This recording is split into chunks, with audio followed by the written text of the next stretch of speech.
kuja kuangalia mradi ambao umeujenga kwa shilingi milioni 189 hivi 88.9, tena kwa awamu 3. Mradi huu historia naambiwa ulijengwa wakati wa mkoloni na wazee huku wakina Nzemko na wazee wengine. Hongereni sana kwa kubuni mradi mzuri kama huu.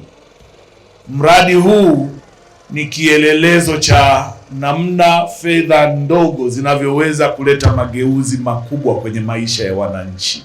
Hongereni sana.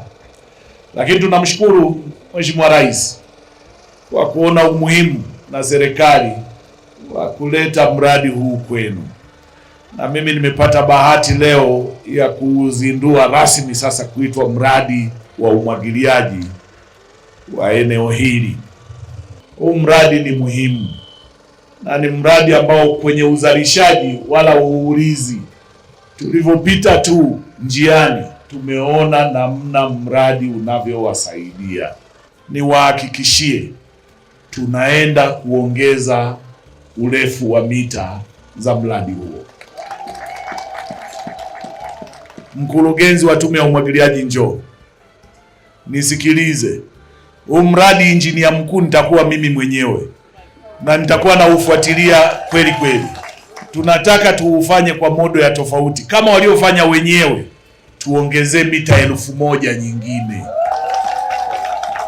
Na hiyo sitaki uniambie miaka 3-4, na wewe ndio sehemu inachukua fedha nyingi kwa ajili ya miundombinu ya umwagiliaji kwa wananchi.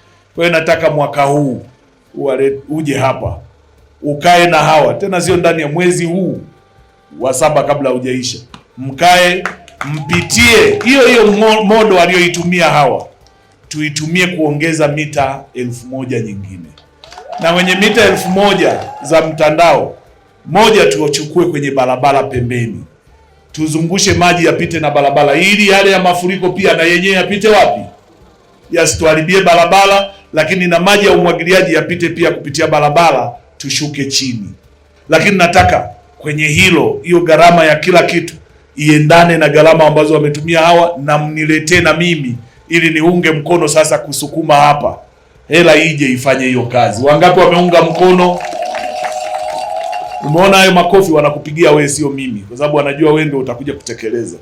Mimi nitapokuja kuweka jiwe lingine kule chini watanipigia makofi mimi sasa.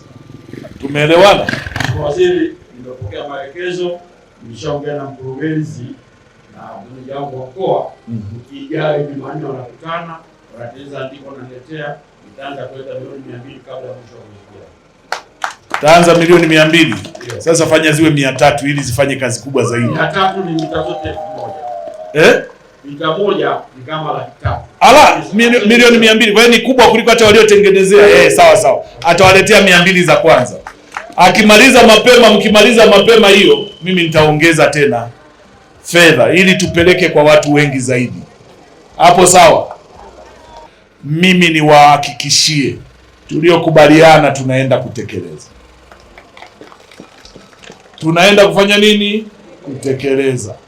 Nimeona mmebeba mboga, nikafurahi sana kwamba mnajua mnachokifanya. Sasa hiyo msitupe tena, mrudishe jikoni mkapike. Mimi nitakuja jioni kule, si ndio?